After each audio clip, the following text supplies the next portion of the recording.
Ucrania retoma la actividad en 3 puertos del Mar Negro para poder exportar granos. Los barcos se dirigirán al estrecho del Bósforo en Turquía, donde se encuentra el Centro de Coordinación Conjunto. Una noticia que aliviará la crisis alimentaria mundial. Con esto comenzamos. Los saluda Silvia Cabrera desde Berlín. Titulares. Turquía inaugura el Centro de Coordinación de Estambul para la exportación de grano desde Ucrania. Desde allí se examinarán los barcos que entren en Ucrania para garantizar que no lleven armas o material de combate. Kiev asegura que los primeros envíos partirán esta semana. Y Rusia recorta el suministro de gas a Europa un 20%. Gazprom habla de problemas técnicos, pero el ministro alemán de Economía, Robert Habeck, acusa a Moscú de utilizar el gas como arma de guerra y advierte de que lo peor está por llegar. En otras noticias, el Programa Conjunto de Naciones Unidas sobre el VIH-Sida publica en Ginebra su informe anual sobre la situación de la enfermedad en el mundo. América Latina, asegura la directora regional de ONU-Sida, Luisa Cabal, vive una crisis de prevención del VIH y está perdiendo el liderazgo en la respuesta a la pandemia.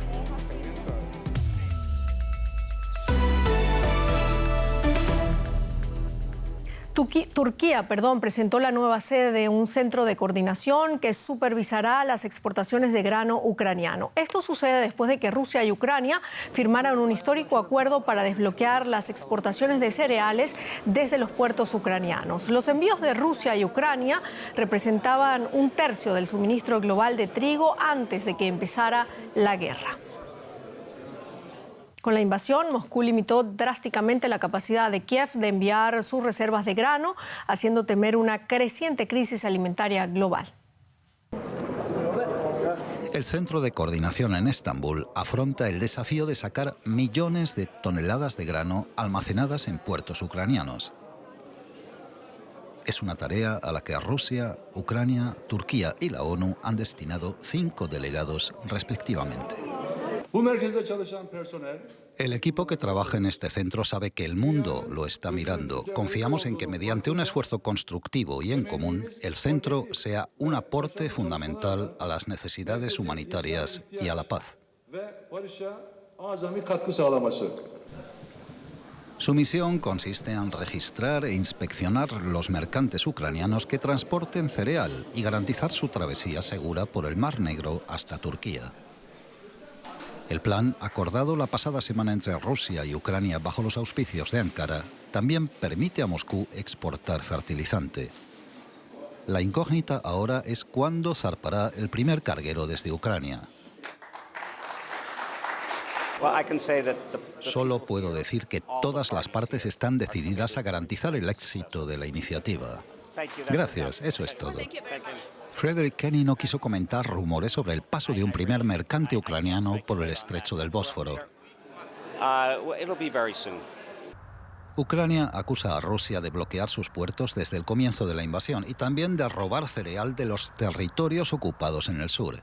Moscú rechaza ambas acusaciones y apunta a las minas colocadas por Ucrania cerca de la costa como el principal obstáculo para el tráfico marítimo. El ataque ruso a la ciudad portuaria de Odesa un día después de firmarse el acuerdo puso en peligro su aplicación, ya que el presidente ucraniano declaró que no se puede confiar en Moscú. Este agricultor de las cercanías de Odesa dice que tiene enormes problemas financieros, pues no puede vender su grano ni comprar semilla para el año que viene. Confía en el acuerdo, pero no deja de albergar ciertas dudas. Históricamente no tiene ningún sentido buscar acuerdos con Rusia. Son papel mojado. Pero de momento el puerto se prepara para el día en que los envíos se reanuden por fin para llevar los alimentos tan necesarios a las regiones vulnerables del planeta. Y el jefe de la diplomacia de Estados Unidos, Antony Blinken, anunció este miércoles que tiene previsto hablar próximamente con su par ruso, Sergei Lavrov. Sería la primera vez que conversan desde que empezó la invasión rusa de Ucrania el pasado 24 de febrero. Blinken dijo que la conferencia telefónica con el ministro ruso de Exteriores será en los próximos días y que no se trata de una negociación sobre Ucrania, sino que estará centrada en la reanudación de las exportaciones ucranianas de cereales y la liberación de ciudadanos estadounidenses detenidos en Rusia.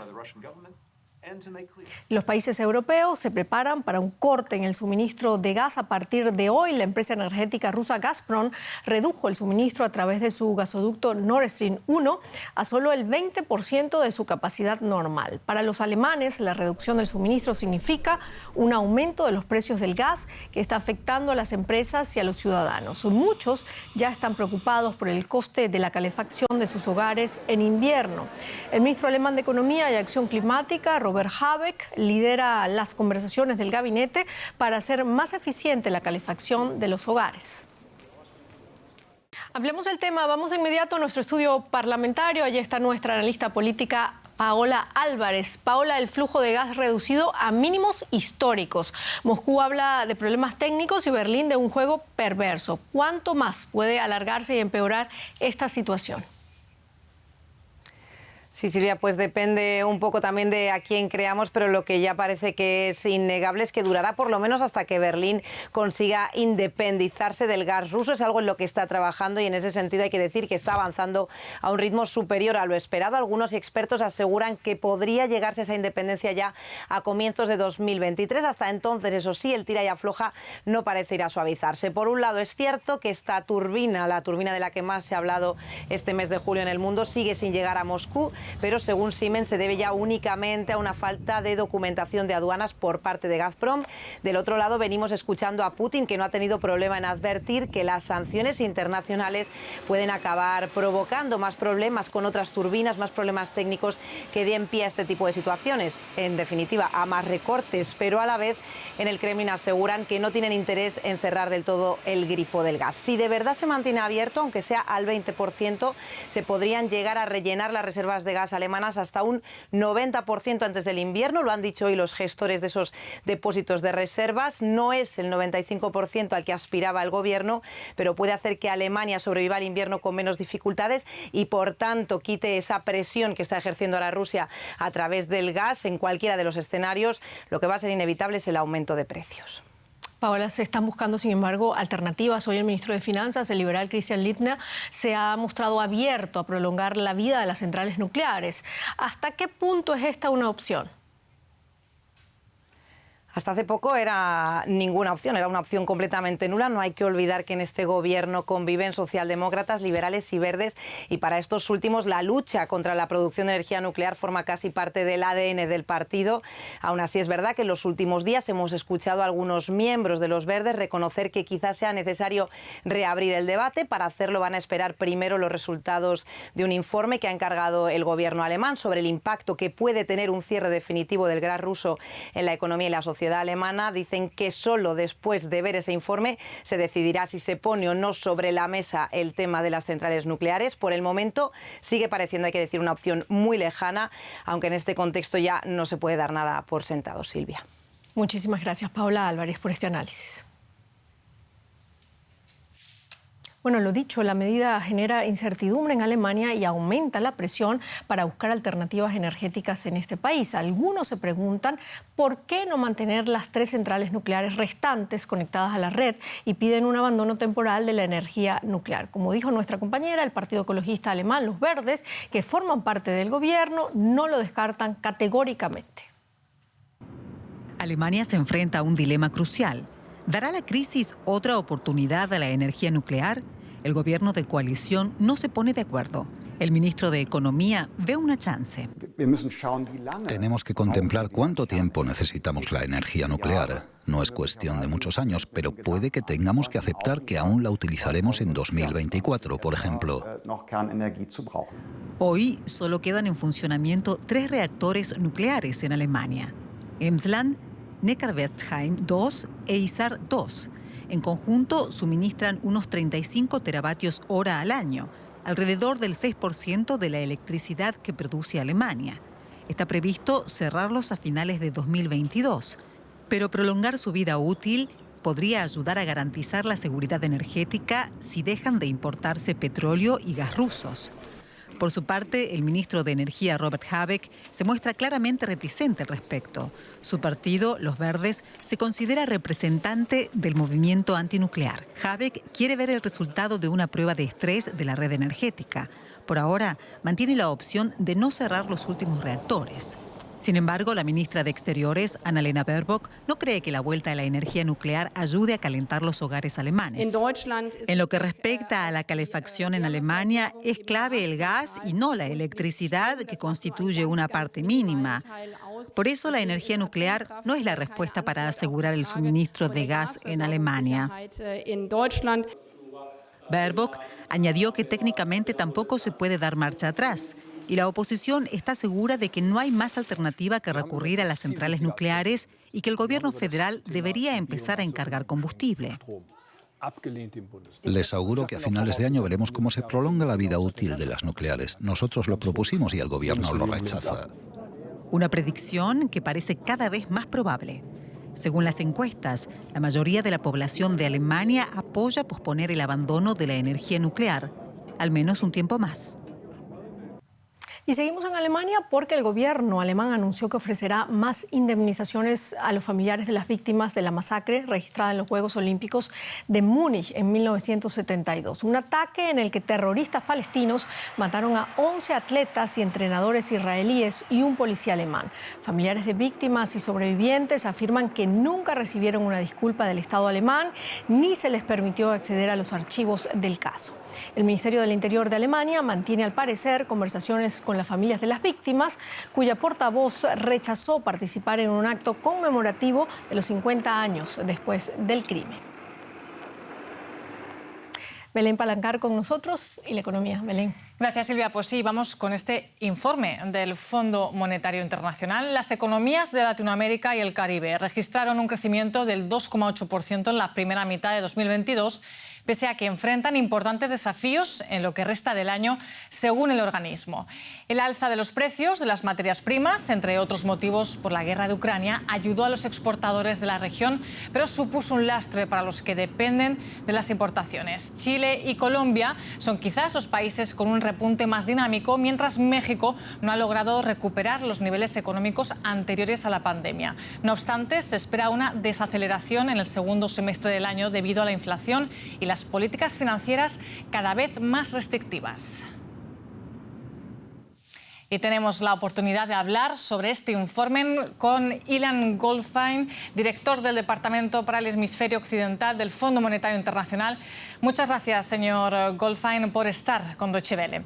En primer lugar, pese a las crisis actuales, la inflación, la guerra en Ucrania, la subida de tasas, el FMI ha mejorado la previsión de crecimiento para 2022 de las economías de Latinoamérica y el Caribe en la primera mitad del año. No obstante, a partir de ahora los riesgos son mayores. ¿Hacia dónde camina la región tras dicha mejoría? Bueno, mucho gusto estar acá. La verdad es que la región ha reaccionado bien en la salida de la pandemia. Este primer trimestre del año fue bueno y parece que el segundo trimestre que pasó también fue fuerte. Pero los vientos están cambiando.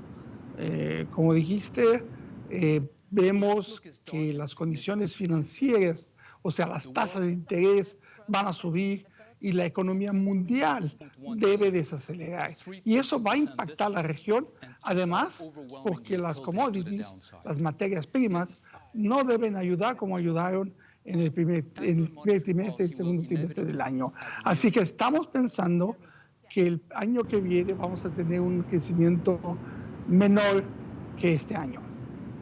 Señor Goldfein, muchos inversores ven a América Latina como la solución a la escasez de materias primas a causa de la guerra en Ucrania. ¿Por qué no se están enriqueciendo los países como fuentes alternativas de suministros?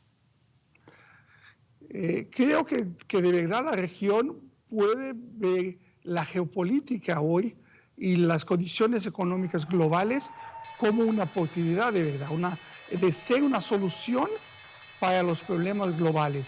Porque si vendes granos, si vendes soja, si vendes todo esto, puedes ser una parte de la solución, porque hoy la comida está mucho más cara, la energía también está cara.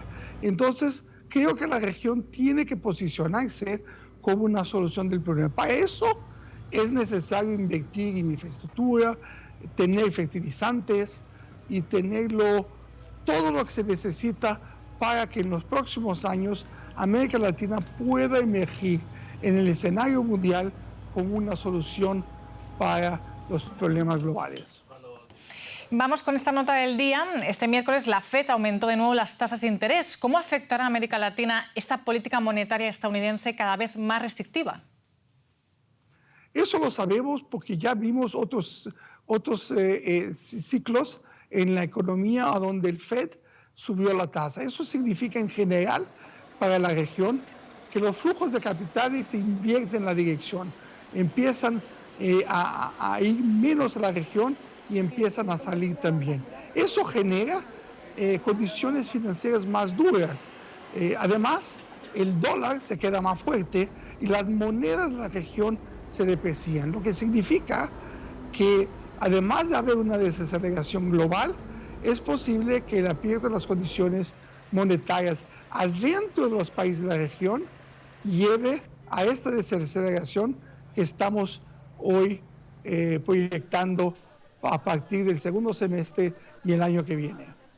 Y por último, la recuperación tras la pandemia no ha sido uniforme en la región. ¿Cuáles son los países que mejor están capeando la situación actual? Muchos países que tuvieron una salida ayudada por las commodities que subieron, otros países que tuvieron políticas fiscales y monetarias que ayudaron en la salida, esos se beneficiaron. Otros países todavía falta, por ejemplo, los que dependen del turismo en la región. Tenemos varios países caribeños y otros países que dependen mucho del turismo, todavía no ha vuelto al nivel del PBI de antes de la pandemia. Otros países como México están volviendo, están creciendo más, pero todavía no llegaron al nivel de pre-pandemia. Así que la recuperación ha sido heterogénea, con algunos países se beneficiando más y otros con más dificultad. Señor Ilan Goldfein, muchas gracias por esta entrevista con DW. Muchas gracias a ustedes. Y la nota del día, la Reserva Federal de Estados Unidos volvió a aumentar las tasas de interés un 0,75% en su lucha a contrarreloj por frenar los niveles históricos de inflación. La decisión de la FED llega apenas un mes después de que, en su medida más agresiva desde 1994, incrementara las tasas en el mismo porcentaje. Esta es la primera vez en su historia moderna que la FED aumenta 2 veces seguidas las tasas de interés en 0,75 punto porcentual, algo que parecía muy lejano hace tan solo 6 meses. Pues hasta aquí la economía. Seguimos con más notas para ustedes, Silvia. Así es, muchísimas gracias, Belén. Naciones Unidas dio a conocer este miércoles un nuevo informe sobre la respuesta mundial al SIDA, que revela que el progreso en la prevención y el tratamiento de esta enfermedad ha decaído, poniendo en riesgo la vida de millones de personas. En el 2021, la pandemia del SIDA causó 650.000 muertes, esto a pesar de la existencia de medicamentos eficaces. El informe fue publicado faltando 2 días para el inicio de la conferencia internacional sobre el SIDA, que tendrá lugar en Montreal. De acuerdo al documento, en los últimos años los contagios han ido en aumento en varias regiones. Ese es el caso de América Latina, Oriente Medio o África. Allí ha afectado de manera desproporcionada a mujeres jóvenes y a chicas adolescentes. Algunos de los motivos mencionados para este retroceso son las repercusiones de la pandemia del coronavirus, los desplazamientos masivos, así como el recorte de recursos. El informe del Programa Conjunto de Naciones Unidas sobre el VIH-Sida asegura que en América Latina se registraron 110.000 nuevas infecciones de SIDA, mientras que más de 2 millones de personas viven con el virus. Hablamos de esto con la directora regional de ONU-SIDA, Luisa Cabal. Señora Cabal, le saludo desde Berlín. ¿A qué se debe este incremento de casos en América Latina? ¿Por qué esta crisis de prevención de la enfermedad en la región? Muy buenas noches y muchas gracias por tenerme. Este informe, que se titula En peligro, básicamente es un llamado de atención de que la epidemia del VIH en América Latina no es cuestión del pasado, como muchas personas creían, pero además de la crisis económica generada por la pandemia de la COVID-19, creo que tendríamos lo que podríamos llamar 3 crisis que se generan en América Latina. Una crisis de prevención, Como usted lo mencionaba, tenemos un aumento de infecciones en América Latina. Solo para mencionar que 1 de 3 países con aumento de infecciones desde el 2015 están en América Latina y el Caribe. Segundo, no estamos logrando cubrir a todas las personas que viven con VIH con tratamiento. Y la tercera, una crisis de desigualdad y de exclusión. En esa crisis, ¿quiénes son los que más padecen la enfermedad? ¿Siguen siendo los hombres gays los más afectados? ¿Qué países tienen más casos de contagios? Exactamente. Tenemos lo que sabemos y lo que nos brindan los datos es que 93% de esas nuevas infecciones se concentran en las personas, en las poblaciones más marginadas, en las personas que son generalmente más estigmatizadas y marginadas en nuestra sociedad. Entre ellos están hombres gay, las mujeres trans, las trabajadoras del sexo, las personas que usan drogas. Y por lo tanto, es una epidemia que todavía sigue siendo acelerada por la estigmatización. Pero también sabemos lo que funciona para pararla. Y funciona que tenemos tecnologías, tenemos innovaciones como la PrEP, la prevención, medicamentos. Tenemos lo que sabemos funciona para prevenir la educación sexual, la distribución de condones, pero lo que sabemos es que no se está poniendo los suficientes recursos para las personas que lo necesitan más.